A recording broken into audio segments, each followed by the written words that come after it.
Welcome to the Tearing It Up podcast. I'm your host, Taryn.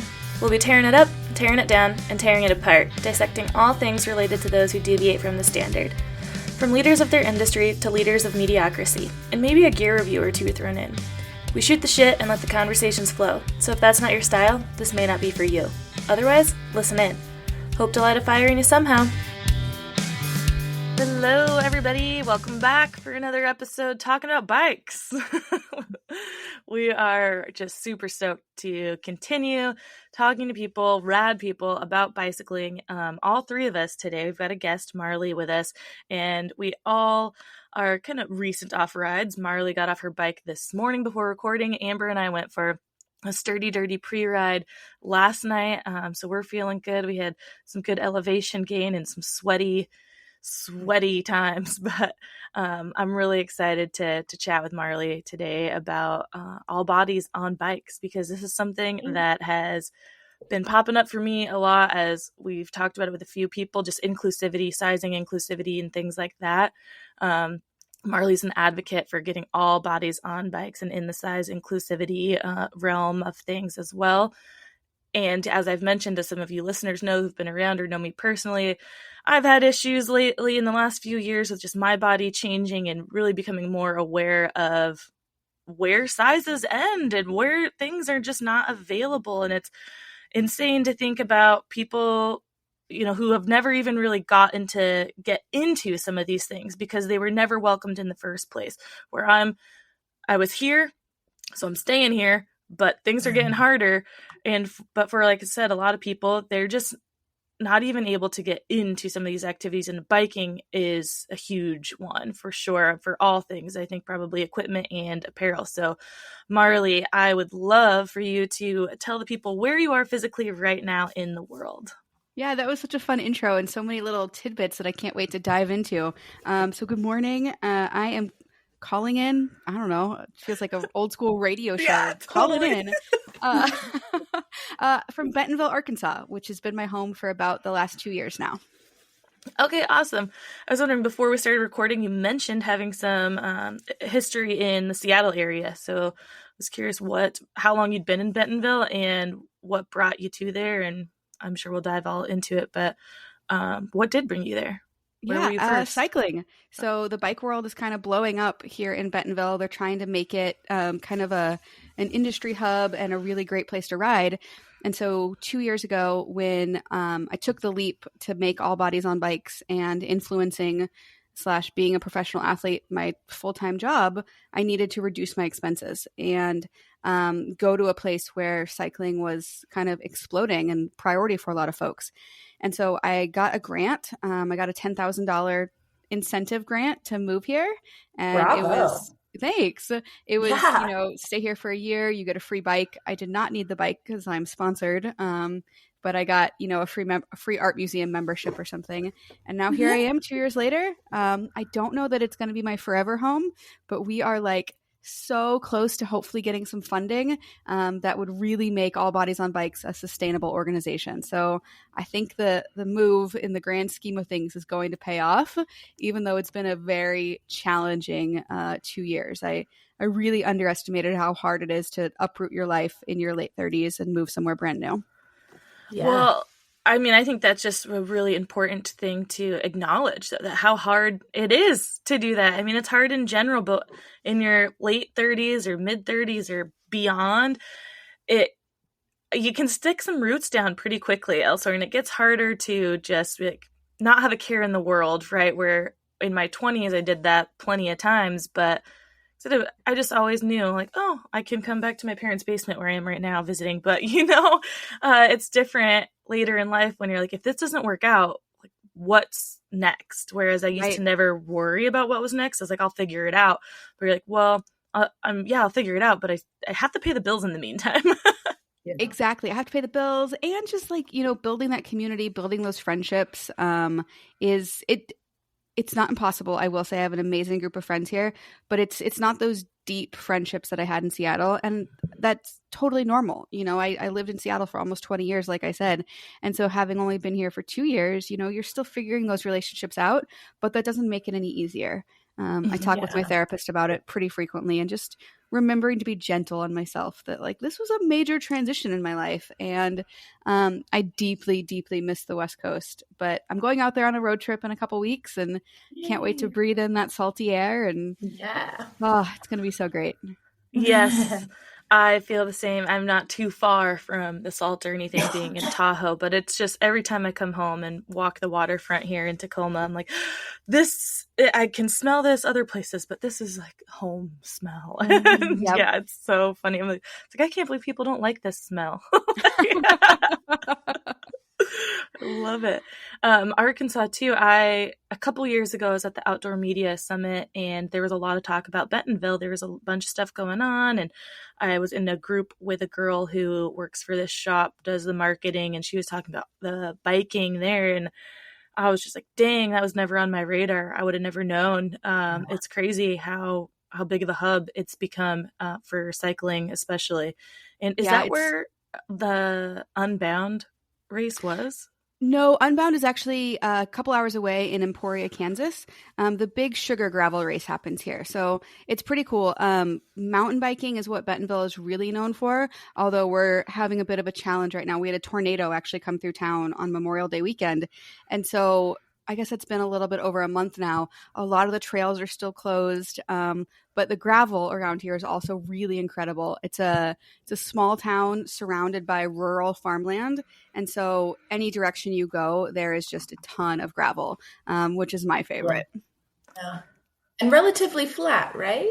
No. Okay. So, we are in the Ozark Mountains. And so they're not big climbs, but for example, my ride this morning was 24 miles with 1,500 feet of elevation. Yeah, decent amount of climbing. Yeah, that's some elevation for sure.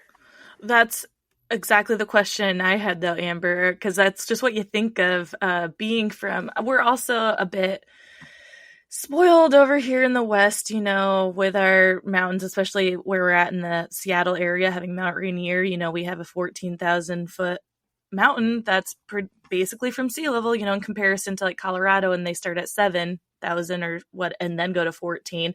We're like real true 0 to 14er. And yeah, I feel like we go places where like, that's what you call a mountain? That is a hill. Like, yeah, elitist mountain people. I had to adjust my perspective and kind of take some of the mountain snobbery away, because I'm like, I guess this counts as a mountain. In reality, it's like 400 feet. Yeah. And, we're at, I think, 1,200 feet of elevation. And like most of my rides will vary between 1,200 to 1,400. So you're never actually getting that high, but it's kind of like death by 1,000 cuts, where we have these things like they're called hills and hollers, where like you think about like hillbillies. The word hillbilly actually came from the Ozark Mountains. People kind of living back in these like they're literally hollers. It's kind of the empty space in between the hills, and it's stunningly beautiful, but it gets rural real quickly, and you go down a climb and then you're right back up a climb, and it's made me a much stronger cyclist because it's big chunky gravel. It's like steep, 14% inclines, but they're over really quickly. It's not like out west where you'd be climbing for 3-4 hours. Yeah, see, I am just over that. I miss it. Let's do a steep punchy climb, but no, then it's always fun because you're like, cool, if I did this long of a climb up, then I'm getting a good long downhill. Yeah. Oh, ideally. Sometimes I'm like, how did this happen where I'm still climbing up at the end? Definitely been on some of those. Yeah, we had one recently, and I know this isn't the point of what we're talking about. I was at an event recently where there was like a 6-mile descent and then a 6-mile climb, and I loved it. It was so hard. It took me an hour and a half to do the climb, but I was like, I didn't know that we had climbs this big in Arkansas because I just hadn't encountered them yet. Well, yeah, that's got to be amazing to really get to experience all of that and see it and just create an actual, connection to this place that you were brought there through cycling, and you're really connecting to it. Even if it might not be your forever home, it sounds like you're definitely there for the reasons that you went, that things are going to come to fruition from it, and it will be all worth it in so many personal and development, like business developmental ways. Oh, I sure hope so. There's been enough tears shed over frustrations that I hope it pans out to be worth it. Absolutely. Well, I am curious, we've been talking about cycling, obviously. That is your major passion in life. That's what you're doing, getting people out there on bikes. How did it all start for you? Where did cycling come into your life? Yeah, so 2013, I was living in Seattle. I got divorced. I was in West Seattle, and West Seattle is kind of car dependent. And so when I got divorced, I moved to Capitol Hill and was working downtown. So super quick commute, but I was taking the bus, which is not a super quick commute. And it was taking like 45 minutes to go 2 or 3 miles. Realistically, I should have just walked. But I'm kind of a lazy person, which is, it sounds funny to say, like I will go ride my bike forever, but if it's like, oh, walk 2 miles. Yeah. So I hear you. Taking the bus, seeing all these people zooming by me. And I was really in this like, who am I stage of my life? That relationship had defined me for so long, and I had gotten married really young that I was just like, I want to explore something new. And so I had a friend who worked at a bike shop, and I said, Ian, can we get me on a bicycle? Like I had no idea how much anything cost. I think my budget was like $400. So I got on an old steel road bike, like a vintage 1980s road bike. And I loved it. Really just kind of rode that thing all over town, rode it into the ground, eventually upgraded to a different road bike before I knew that road bikes were not the right thing for me. I was on, little 25cc tires and kept getting flat tires and breaking spokes. And finally, a mechanic that I loved and trusted said, Marley, have you ever heard of a steel bicycle? I was like, no, why would I know anything about that? And so that's when I got introduced to like Surly and bike packing and bike camping and getting into the more adventurous side. And that's when things really exploded for me. Started going on all these incredible adventures. I was still working full time, but I would show up to work on Friday with my bike fully packed and loaded. And then I would hop on the ferry Friday afternoon and just escape for the weekend on my bicycle. And I started blogging about this, just started talking about my adventures, and people started asking, well, what clothes are you wearing? Where are you finding cycling kits? And at the time I wasn't wearing cycling kits because I couldn't find them. For the listeners, I live in a bigger body. I fluctuate between, like a size 18 and a size 22. So, in the fat world, and I use the word fat as like a neutral descriptor, that's considered like a small to mid fat, because you can still find clothing at most places, but not cycling clothing. And kind of had this like light bulb moment after enough people asking me about it that like, I think this is a thing. And I'm not just bad at shopping, because I thought that's what it was. Like, I'm just too cheap, or I'm not looking hard enough. But no, like they just weren't making clothing to fit bigger size bodies. And so that's really where All Bodies on Bikes started, was it wasn't named that, of course, but starting to do that advocacy work towards size inclusion, trying to get brands aware that there were bigger bodied folks out here riding bikes. And then it kind of blossomed from there as we grew into more. I started doing more group rides and getting left behind on group rides. And I realized, well, there's an opportunity here to do some work. And because I know I'm not the only one getting frustrated and getting left behind. And then it all kind of magically came together in 2018, 2019. I met my co-founder, Kaylee Kornhauser. She was riding across Alaska. You guys know Lael Wilcox. Everybody knows Lael Wilcox. But back in the day, she's Lael, if you don't know her, look her up. She's an ultra endurance cyclist. But she was offering this scholarship to ride across Alaska. Lael is from Alaska, and Kaylee had gotten it. And she put up a post on Instagram about, I'm on this amazing sponsored trip and I don't even have a rain jacket that fits me. And I was like, we need to work together. And so I slid into her DMs, and the rest is history. And now we're a full-on nonprofit with 13 chapters, and it's really wild to think about. Yeah. I love that so much. Just how it just so organically came together, and out of personal experience. Like, we just had Taylor Ann from Ride Force on, and hearing her story again, how it when these stories come from like deep within you of your own personal experiences, and you've created an organization or a brand out of it. I mean, that is connection. I think as consumers, we're missing a lot these days. We have our big name brands and people just know this brand. And so they're going to buy it, or they have a certain title or something, right? So they're like, oh, if I wear this brand, people are going to think I'm, I belong in this space because I look the part, right? And I think that we're missing that connection with the brands. And it's so nice to be able to get these stories out there. Like, no, like, come, like, these people are actually making the thing or doing the thing because they've experienced it, so they can resonate with you. And they're also going to be around as long as they can to keep doing the good. There's something deeper in it than, hey, we make a cool looking thing or whatnot. And so just hearing the stories of how these began and knowing that you can just truly relate to the people out there and have this mission that it's taken you, it's uprooted your life across the country. You're not just like messing around in 13 chapters. That's huge. What do your chapters, like, what do they do? Are they just hosting group rides and events, or can you talk a little bit about the chapters? Bike camping, they're really building and cultivating those inclusive communities. If you look at our strategic plan, because we're a nonprofit with a strategic plan, and like, it's wild to me. Like, I've said that before, but like, just like how real this has become. A big part of our work is education and advocacy and consulting with the bike industry. And so that's a lot of the work that I do. And I actually had this realization the other day that like leading group rides is not my favorite thing to do anymore. And so I am so grateful for all of our volunteer chapter leaders who have taken it on themselves and are now leading these group rides. Because occasionally I still get to, I'm still phrasing it as get to lead a ride because it is a privilege.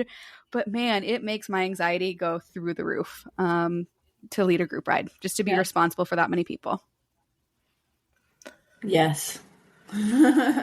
Absolutely. I have a little bit of a similar experience just as far as like what I've done before, personal training, and I've taken a break and thinking about getting back into it. I'm like, you know what? It's just, I just am at a point where I feel like I like to do this for myself, but I don't want to be in charge of other people doing it right now. Like, I just want to have the joy of it and not feel like I have to have this responsibility for someone else doing the thing. And I think that's okay to go through those things. And especially with what you're doing, I mean, there's so much other work to be done with All Bodies on Bikes, and you are the back end of everything. So it's really hard to also be the full front side when you're just constantly growing too. And it's more of your mission is connecting with those brands and helping them create things to get more people out there ultimately. And like I said, just being able to kind of pass the torch off to others to continue to get the people on the bikes, go on group rides and get people out there, maybe even introduced to the sport. That could be their first introduction is these group rides, but how are they going to get more into it if you're not on the back end, like helping these brands create more? Exactly. Working with the insurance companies to make sure we have liability insurance. All of those little things. And, it's funny. I was talking to a good friend who is in a similar role at a different organization, and they had a similar feeling. They used to lead a lot of group rides, and now it's like, we are just grateful for those other folks who have taken it on. And there's a role for everybody, which is just really nice because my skill set is definitely better served doing the advocacy, doing the public speaking, doing the consultancy, that sort of thing. Before All Bodies on Bikes, did you have any experience doing that kind of stuff? What was your professional quote unquote experience? Yeah, so I worked for a logistics company. I was their director of sustainability, and so I did a lot of, again, I would call it internal consultancy, and internal education and advocacy of here's why we need a sustainability policy. Here's what's going to work. Here's what's not going to work. Here's what other companies are doing. And so similar skill set, I would say. Okay, awesome. Definitely. Yeah. I mean, just being able that communication and logistics. Yeah. It's funny because I think about, what's next in my career. While I love All Bodies on Bikes, it's going to get to a point where I'm going to want to pass the torch off to somebody else. I'm not an executive, I am an executive director of a nonprofit. However, I don't know what I'm doing 95% of the time. And I'm making it work. But I think if this was in the hands of a seasoned nonprofit professional, this thing could be on a whole nother level. And so my goal is to work myself out of a job. I want to get us funded to the point where we can hire a full-on executive director who can really take us to the next step. And I would stay on the board as a founding member. But I think about, what would be next in my career? What would I want to do? But I have no answers yet. And that's perfectly fine because we're not there yet. Yes, it is. Yeah. Yes. Absolutely. And I feel like that kind of allows for a little more freedom, actually, because you're not just worried about getting to the next step. Like, your next step, like it is growing to get to the point that you can hire someone that's going to take all bodies on bikes where you feel like you maybe can't personally or alone. But you're not just like, okay, I'm going to chug away because as soon as I'm done with this, I'm going to go over here. You're just like, nope, I'm going to get it to this point and then we'll kind of see what happens. Yeah, we'll see where life takes us. Yeah. And, ideally, eventually an organization like ours wouldn't be needed. It would be such a thing where people in bigger bodies are just accepted broadly in society and there's clothing and there's equipment. But not to sound like a pessimist, I don't see that happening. I think especially right now, there's a wave of thinness is being back in, with all the Ozempic and all the medications. And I think there's still a lot of education and a lot of work to be done to destigmatize bigger bodies. Yeah, absolutely. And all around, and especially in the outdoor industry and fitness industry, just these things that it's not as simple as like just lose weight, right? There's people who, first of all, there's health problems that cause people to maybe be at a certain body size or type. But above that, just fucking genetics, people. Can we just like actually accept that we're not all just supposed to be small-bodied humans, and there's just some people that are not meant to be. Not some people, a lot of people. I mean, look at body diversity is a beautiful thing. Yeah. Yes. It's allowed us to be here. We're not all the same type of human, which is why we've created a society, why we can do the things we do, how we've built where we're at, because it wasn't just one little singular type of human that created this everything, all the infrastructures, anything at all. But man, it's this Ozempic thing, I don't want to get too on a tangent or anything, but the fact that you bringing it up just reminds me, hearing about it even in the Hollywood kind of thing, people are talking about how, hey, we were starting to see, acceptance in bigger bodies and celebrities coming out and talking about being okay with this or that. But now they've all gotten a hold of Ozempic too. So now actually runways and maybe they've always been that way, but all these things are actually starting to go back to what it was, is that straight rail skinny, because we can do it easily now. Right. So like, let's get back on that fad where it's like, okay, we're totally reversing all the years of work that have been done for this easy fix that, again, nobody has any idea what the long-term effects are, and people who are taking it that don't need it, what's going to happen when you stop? Like, we're just not addressing these things. Well, and I mean, I was going to say that's one of the most beautiful things about All Bodies on Bikes is we try and operate from a weight neutral space. So it's like, even though I operate and I live in this space that's like the junction of bigger bodies and fitness and exercise, we really try and approach it from a joyful movement. So we don't say we're going for an exercise ride. We're not earning our food. We're not doing any of that. We are very intentional that like, no, we move for joy. Yes. And it's awesome because we have set those boundaries. So I oftentimes just don't even have to engage in these conversations. And a lot of folks come to our rides knowing that it's going to be a safe space to avoid those conversations and just to escape that equation of exercise and fitness and health. It's like, no, we are riding our bikes for fun because we love to ride our bikes. It's as plain and as simple as that. Yeah, absolutely. With my personal training, people would come to me like, I want to lose weight, or well, I'm like, well, I look at that as something that like might happen passively from doing what you're doing if you're going from zero to like doing something. But I do not like to take clients where that's your number one goal, because that's not what I promise. I want to make you feel good and I want you to feel stronger. And yeah, that can be a side effect of, like I said, working out when you haven't been doing much, or when you haven't been focusing on strength training or anything. And same thing with biking. It's like, if you are just getting into it, yeah, your body might change. That might be losing weight. That might just be getting stronger. Sometimes you get bigger. You know, you're like, yeah, you're like, holy crap.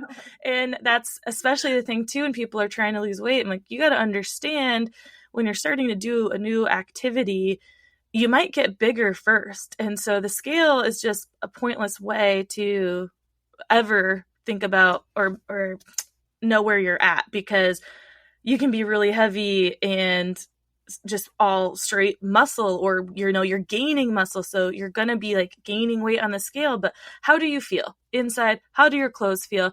And if you're getting out there riding your bike, like I said, I think of it more as a side effect of like, okay, I feel great. Did I lose some weight? Cool. But that's not my goal at all. And the main point of this is I just want to feel good, and working out makes me feel good.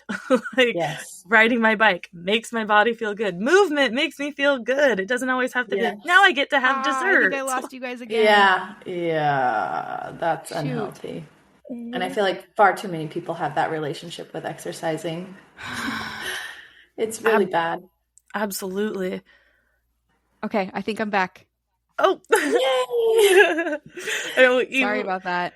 Oh, you're all good. Dude. I don't know what you might have missed from us, though. Let's just keep going. Okay, perfect. We were just talking about, feeling good with exercise. That's the main point, and great boundary to set for those group rides, because far too many people show up, and it's I just never even thought of like setting boundaries around a group ride. You know what I mean? Yeah. Yeah, it's especially because a lot of folks, this might be their first time going on a group ride, and their first time they feel really vulnerable. They feel exposed. They might be in clothing that they don't necessarily feel comfortable in. Yes. And I kind of going back to that clothing from way, way, way earlier. When I first started riding 10 years ago, it was really hard to find anything in extended sizes. Now there's I won't say tons. There's a lot more options in extended sizing, going up to like 5, 6X. So a lot of folks are able to find that clothing. But it might be something that like they haven't been in spandex in a long time. And so just making sure that it's a really comfortable environment where we're just not going to tolerate those conversations. And there's so many other things to talk about that I'd say like 95% of the time it never comes up. It's not a big deal. And we just really try and be in such a joyful environment. That's so nice.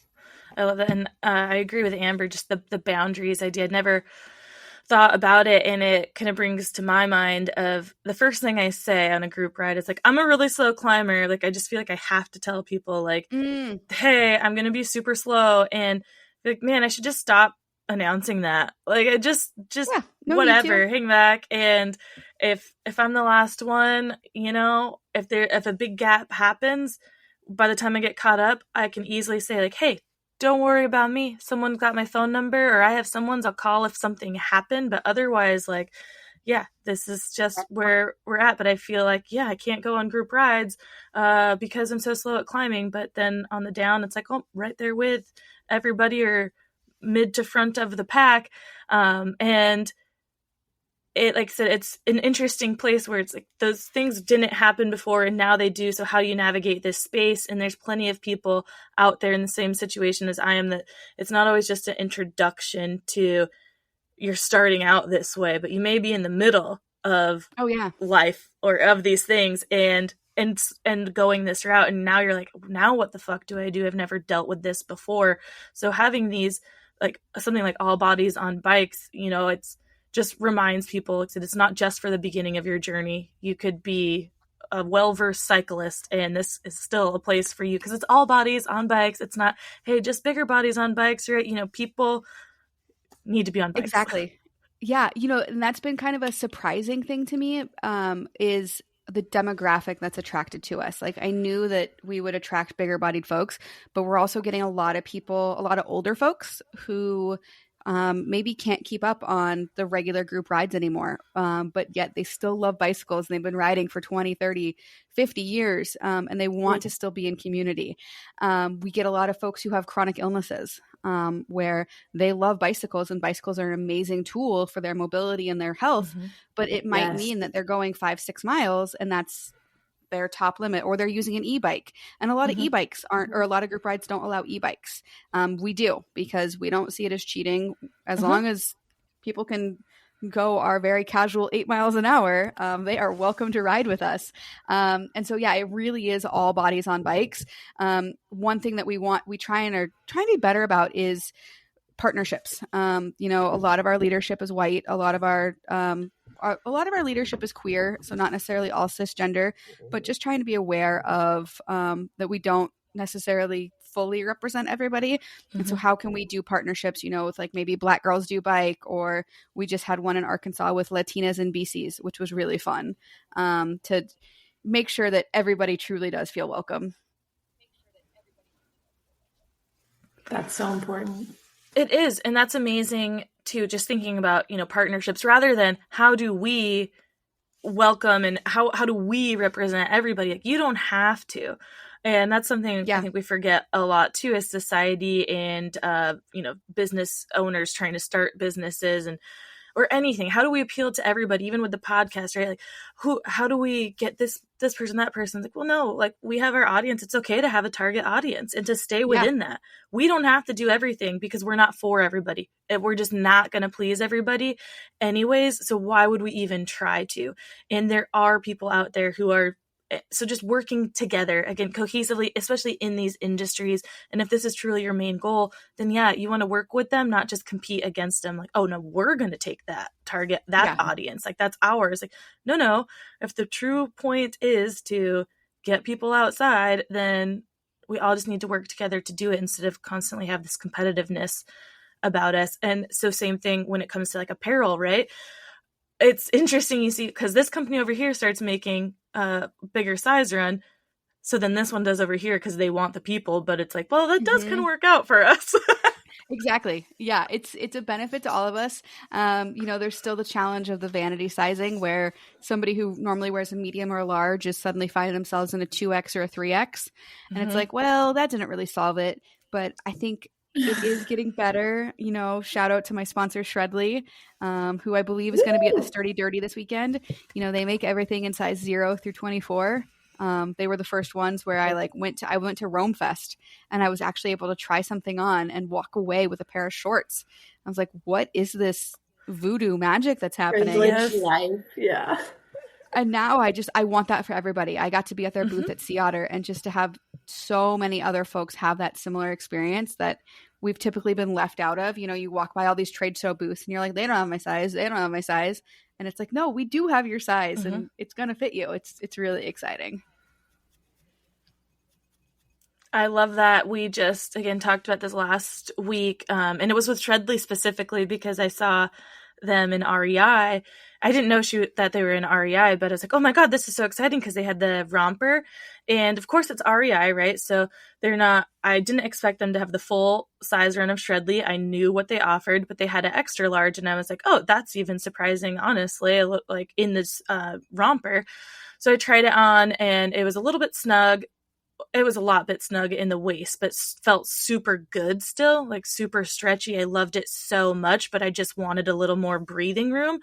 Got it all zipped up, but I was just like, yeah, I want one size up in this. And so, of course, they didn't have the 2X in stock, but I was like, this is where we still run into the problems of like, how do we get these sizes into the retailer? And I saw you posted a reel yesterday about a shop in Arkansas that is carrying almost the entire size run of Shredley. I'm like, that's what we need. And that's so amazing. It seems so small and insignificant to many people. If you don't need that size, you're like, yeah, whatever. They always carry mediums. Like, why wouldn't they have your size? Like, because especially small retailers, it is and the retail landscape right now is not that great. So the fact that they can carry these larger sizes is amazing, that they are putting their money into that, and they don't know like what's going to happen.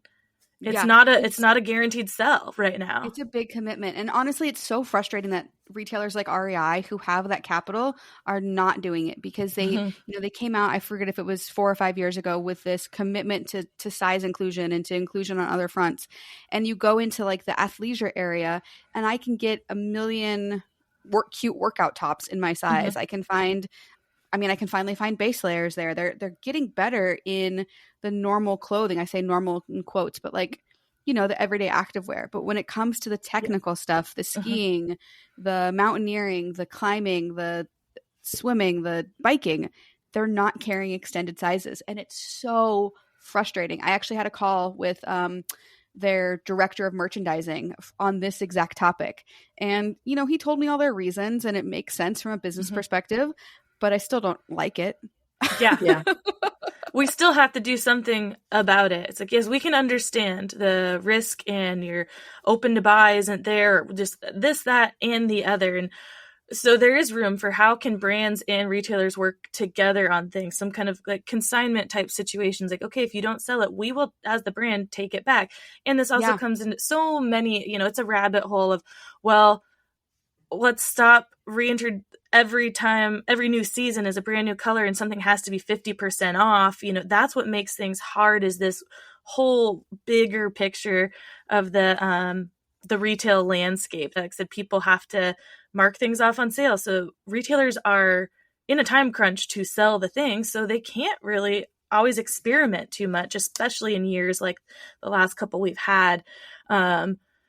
But like I said, how can brands and retailers and all that work together so that people can get these things on their bodies? Because it is very discouraging. We all know it's become a more of an online shopping landscape in general, but it's still annoying, especially when you don't know if it's going to fit at all. And maybe, especially for bigger bodies, you've never even really had the experience in this type of apparel. So now you're taking the risk to ordering it. And as you mentioned, like vanity sizes, like, yeah, that's a real thing. In a lot of these brands, I get an extra large and I'm like, please, when in my life was this an extra large besides now? Like, this doesn't come anywhere close to fitting. Like, Yep. this is Yeah, a true size medium. It's so frustrating. Even we developed with a brand that we're good friends with, we developed All Bodies on Bikes kits. So we could represent the brand and look good and feel good. And they go up to a 6X. But even that, when we were working on the size chart, it was like, wait, these measurements make no sense at all. And then when the garments came in, they actually fit fairly true to size, but the size chart was completely wrong. And so it's like, if it's not one thing, it's another thing. And like the length on the arms was 3 feet too long because, of course, if I have a big waist, I also have very long arms. It's a true fact. Yes, absolutely. Or the opposite is where, like, for me, going up a size, the arms don't change. I'm like, wait a second, I'm like bigger all around, I need a little extra room here. Yeah. And it's just wider, and it's not like wider or bigger where I need it. It's obviously all bodies are very, very different. So it's super hard to get that perfect proportion in the sizing. But all I know for sure is some of these brands are just chasing here, let's just throw a number on it. And they haven't truly said it. And we've talked about this before too, as far as sample sizes. Like, stop just going off your size 6 sample and going to trying to get to a 24 from there. Like, we can put a sample size 12 or 14 in the mix and then adjust from there. Like, why can't we have 2 sample sizes? And I was thinking about this coming off of some trade shows. And I'm like, any buyer who's a sample size, like, that's ideal. They can try the stuff on themselves. And like, so any buyer who is not a sample size, or as a rep, I'm not a sample size. And so I can't try any of this on myself or anything. It's like really frustrating that I sure wish that this could be a thing that everyone could afford to do, is make a bigger sample size for a more diverse buying culture in the retail space. Because as we've mentioned too with Andrea Kelly, we had on a few months ago, I mean, the average US women's size, I think, is actually now a 16, or it was a 14 for a long time. Yeah. Yep. Yeah. Between a 16 and an 18. But yeah, sample sizes for everything are still a 6 to maybe an 8. Like, what? It's wild. And, I do have a lot of compassion for designers. Mm-hmm. The logical question that people often like, Marley, why don't you start your own cycling clothing line? And I went through a whole entrepreneurship program to do it. And I ended up pulling the plug before we ever got to the sample size because it is really, really complicated. People carry, like you and I were just talking about, Taryn, people carry their weight in different places. We both might be a size 18, but your proportions are different than my proportions. And it's a challenge all around. Mm-hmm. Absolutely. I'm curious, going back a bit to just when someone first or asked you like what kits you're wearing, right? And you're like, oh, I'm not wearing any because I just didn't know. Couldn't find any, right? Just hadn't occurred to me. What was the first kind of cycling kits that you found that did fit your body? Yeah. So I found a pair of like capris at REI. They were the Novara brand. I don't think that brand exists anymore. They were like in-house. And then I had a jersey from Goodwill. And then in 2020, Machines for Freedom sent me a couple of pieces of kit. And that was the first time that I was like, oh, I understand why people enjoy this. I understand why people wear it, because when the kit fits well, it does make you feel better on the bicycle. Mm-hmm. Like it helps you ride better and you're not mm-hmm. constantly tugging at things or trying to pull things down. So it was Machines for Freedom. And then pretty quickly thereafter, I was sponsored by Pearl Izumi, and we worked together to make some extended fit stuff. They ended up getting bought out and the strategic direction changed. And so now I work with Shredly. So I love that. I love Shredly. I would say I still love Pearl Izumi, and I still love all the pieces of kit I have from them because it's really high quality, which is nice. Yeah, I have some of their shoes and a couple chamois, and that's the thing too. You don't have to be pigeonholed into one because many people aren't. They have many brands of everything, but often in bigger bodies, because there's not as many options, you end up only having a couple things that you stick to, and you're kind of afraid to go out there like, oh, how's this gonna feel? Is this gonna be a true 2X, or is it just a large with the 2X on it or something? But yeah, especially because it's not cheap. Yeah, exactly.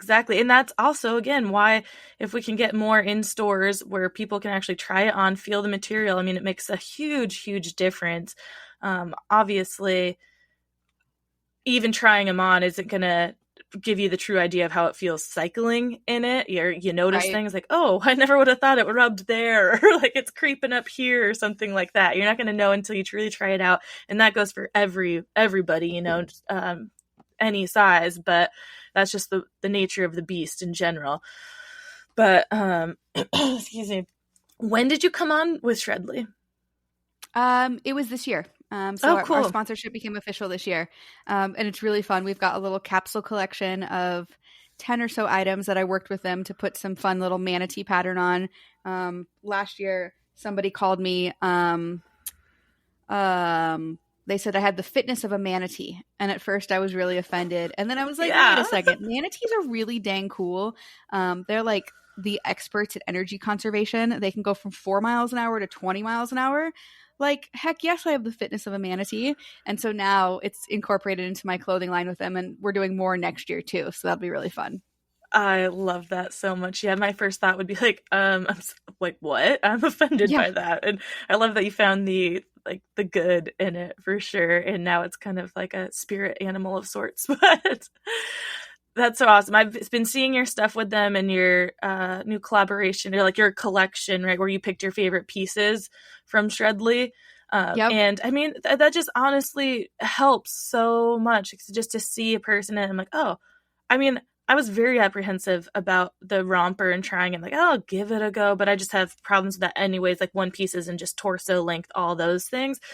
But I mean, I'll tell you what, I felt way more comfortable in giving it a try after I saw you, and I'm like, okay, Marley can do it. I can fucking do it. I'm gonna try this thing on, and I'm hoping that the art sturdy dirty and have something on site. That's also why I was like, you know what, it was great to try on just for, since it was there at REI.